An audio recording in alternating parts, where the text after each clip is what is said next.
पे आप बंदूक क्यों चलाते हैं?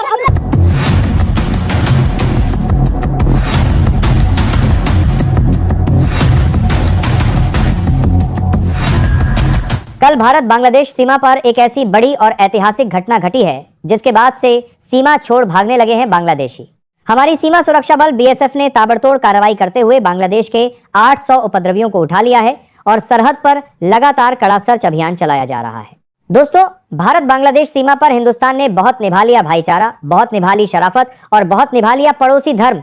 लेकिन जब सामने वाला हमारी इसी शराफत को हमारी सबसे बड़ी कमजोरी समझने की भूल कर बैठे तो फिर उसे कूटनीतिक भाषा में नहीं बल्कि सरहद पर सीधे अपनी ताकत की भाषा में करारा जवाब देना बेहद जरूरी हो जाता है।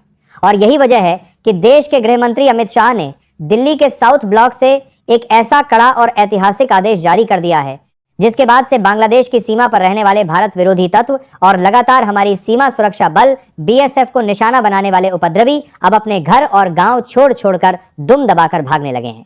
आज पूरे हिंदुस्तान के लिए गर्व का क्षण है, क्योंकि आपको जानकर बेहद खुशी होगी कि कल देर रात से भारतीय सेना ने बीएसएफ के जवानों के साथ मिलकर पूर्वी मोर्चे पर एक ऐसा महा ऑपरेशन शुरू कर दिया है जिसकी गूंज से ढाका से लेकर बांग्लादेश के हर एक सीमावर्ती इलाके में हड़कंप मचा हुआ है। जैसा कि आप सभी जानते हैं, बीते दिनों बांग्लादेश के सुरक्षा बल और वहां के कुछ शरारती तत्व हमारे कंटीले तारों की बाड़ लगाने के काम का विरोध कर रहे थे।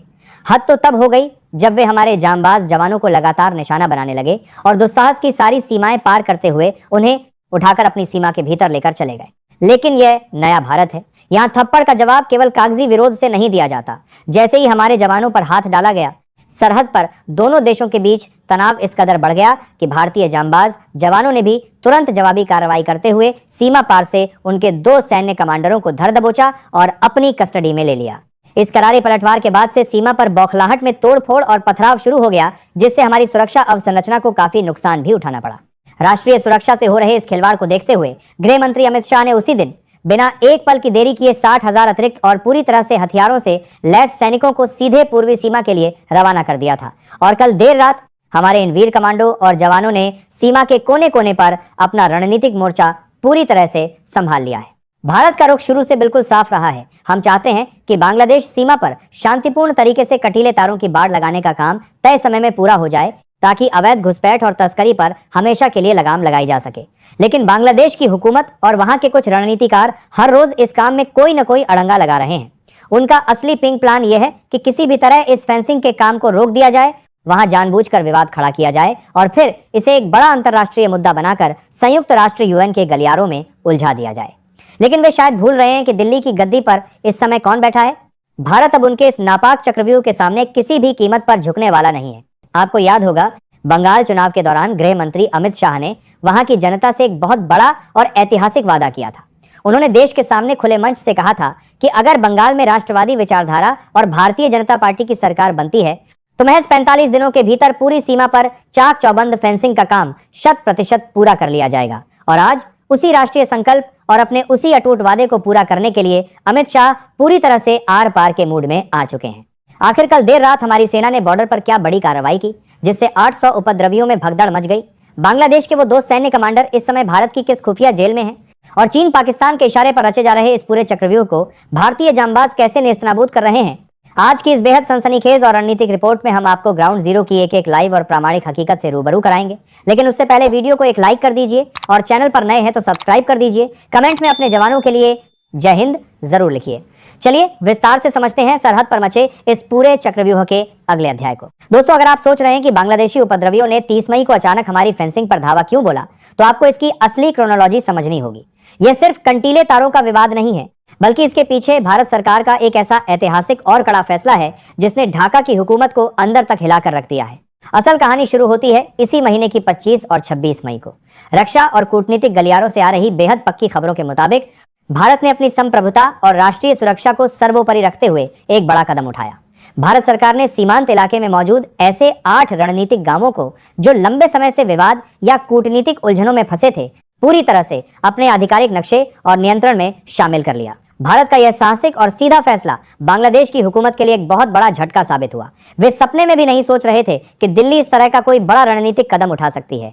इसी ऐतिहासिक फैसले के बाद से पड़ोसी देश के भीतर एक अजीब सी बौखलाहट और डर का माहौल बन गया। उन्हें लगने लगा कि भारत अब पूर्वी मोर्चे पर अपनी सीमाओं को पूरी तरह से सील और मजबूत करने के मूड में आ चुका है।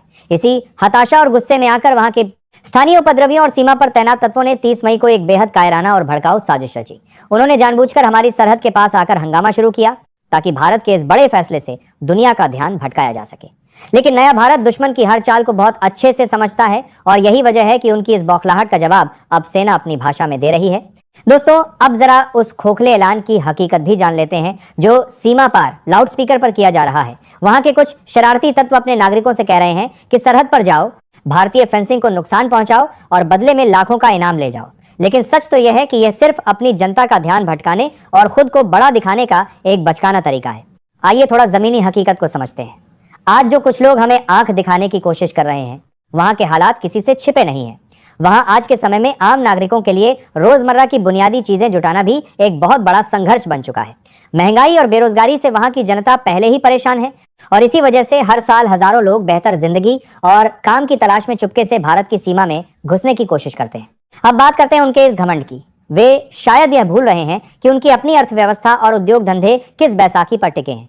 आज भी उनके यहाँ बिजली की सप्लाई हो या व्यापार के लिए जरूरी संसाधन, बहुत सी चीजों के लिए वे सीधे तौर पर हिंदुस्तान की मदद और दोस्ती पर निर्भर हैं।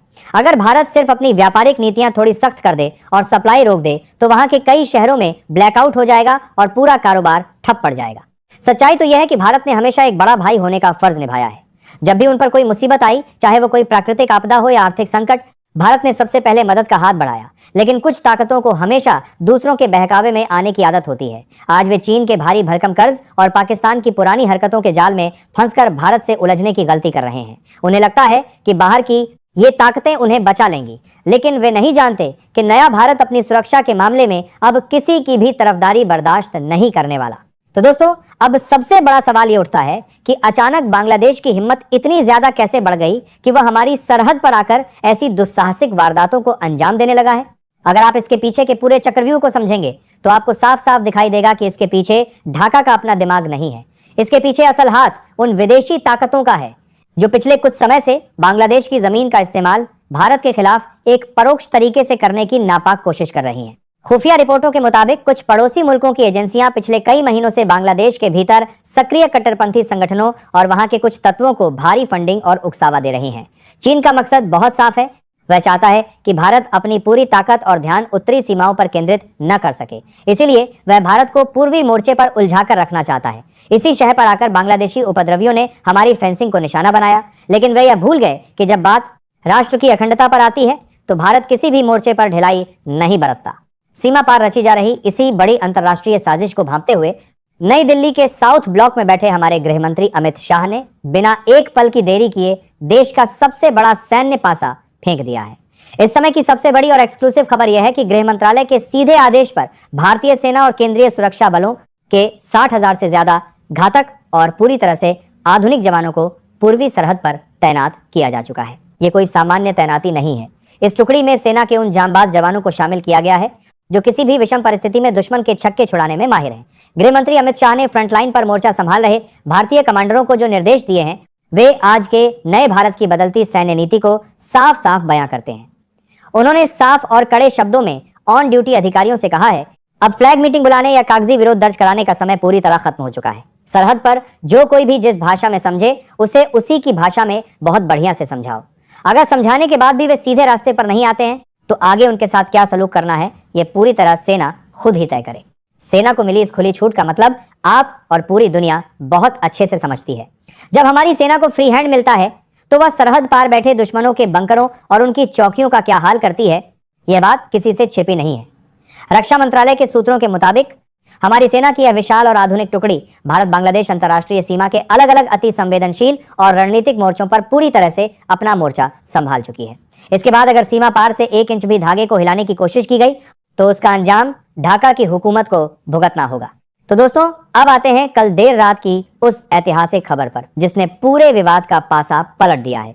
जैसे ही गृह मंत्री अमित शाह का फ्री हैंड यानी खुली छूट वाला आदेश मिला, हमारी सेना और बीएसएफ के जवानों ने बिना 1 सेकंड गंवाए पूर्वी मोर्चे पर एक भयंकर कॉर्डन एंड सर्च ऑपरेशन शुरू कर दिया। अत्याधुनिक थर्मल इमेजर्स और नाइट विजन कैमरों की मदद से जवानों ने उन संवेदनशील इलाकों को चारों तरफ से घेर लिया, जहां फेंसिंग तोड़ने की साजिशें रची जा रही थी। नतीजा देखकर आज पूरा हिंदुस्तान गर्व से झूम उठेगा। 1 मीटर तार तोड़ो, 1 लाख पाव के लालच में आगे बढ़ रहे उपद्रवियों पर हमारे जवानों का ऐसा काल बनकर प्रहार हुआ कि सरहद पर भगदड़ मच गई। बीएसएफ ने त्वरित कार्रवाई करते हुए 800 उपद्रवियों को रंगे हाथों धर दबोचा और अपनी कस्टडी में ले लिया। ये अब तक का सबसे सख्त ऑन बॉर्डर एक्शन है। हमारे जवानों का ये आर पार वाला तेवर देखते ही बाकी उपद्रवी अपनी जान बचाकर सीमा छोड़कर भाग खड़े हुए हैं। इस कार्रवाई के बाद से बांग्लादेशी सीमा पर पूरी तरह सन्नाटा पसरा हुआ है।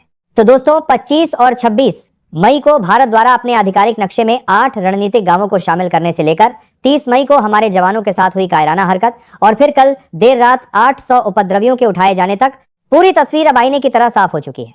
ये आज का नया भारत है, जो अपने आत्मसम्मान, अपनी सीमाओं की संप्रभुता और अपने वीर जवानों की सुरक्षा से खिलवाड़ करने की इजाजत दुनिया के किसी भी देश को नहीं दे सकता। चीन और पाकिस्तान के नापाक इशारों पर नाचने वाले रणनीतिकार अब यह बात बहुत अच्छे से समझ चुके होंगे कि हिंदुस्तान की सरहद पर कंटीले तारों की बाड़ लगाने का काम तय समय में हर हाल में पूरा होकर रहेगा। गृह मंत्री अमित शाह द्वारा सीमा पर तैनात किए गए 60,000 जवानों का यह महाचक्रव्यूह इस बात का सबसे बड़ा सबूत है कि अब भारत केवल कागजी विरोध दर्ज नहीं कराएगा, बल्कि सरहद पर सीधे एक्शन लेकर दुश्मन को उसकी औकात याद दिलाएगा। जो देश दोस्ती निभाना जानता है, वह अपनी सीमाओं की रक्षा के लिए चक्रव्यूह रचना भी बहुत अच्छे से जानता है। तो दोस्तों, सीमा पार से मिली इस गिदड़भक्की के खिलाफ भारतीय सेना और बीएसएफ के इस 800 उपद्रवियों को उठाने वाले महा एक्शन पर आपकी क्या राय है? क्या आपको भी लगता है कि गृह मंत्री अमित शाह ने साफ कर दो और आर पार का आदेश देकर इन उपद्रवियों को बिल्कुल सही और करारा सबक सिखाया है? अपनी राय नीचे कमेंट बॉक्स में पूरे जोश और देशभक्ति के साथ जरूर साझा करें। अगर आपको हमारी सेना के इस अदम्य साहस और देश की अखंडता से जुड़ी हमारी यह विशेष ग्राउंड रिपोर्ट पसंद आई हो, तो फ्रंटलाइन पर तैनात हमारे जांबाज सपूतों के सम्मान में इस वीडियो को एक लाइक और शेयर जरूर कर दीजिएगा। देश की सुरक्षा, डिफेंस और अंतर्राष्ट्रीय कूटनीति से जुड़ी ऐसी ही और भी धमाकेदार, कड़क और पूरी तरह से प्रामाणिक अपडेट्स सबसे पहले देखने के लिए हमारे चैनल को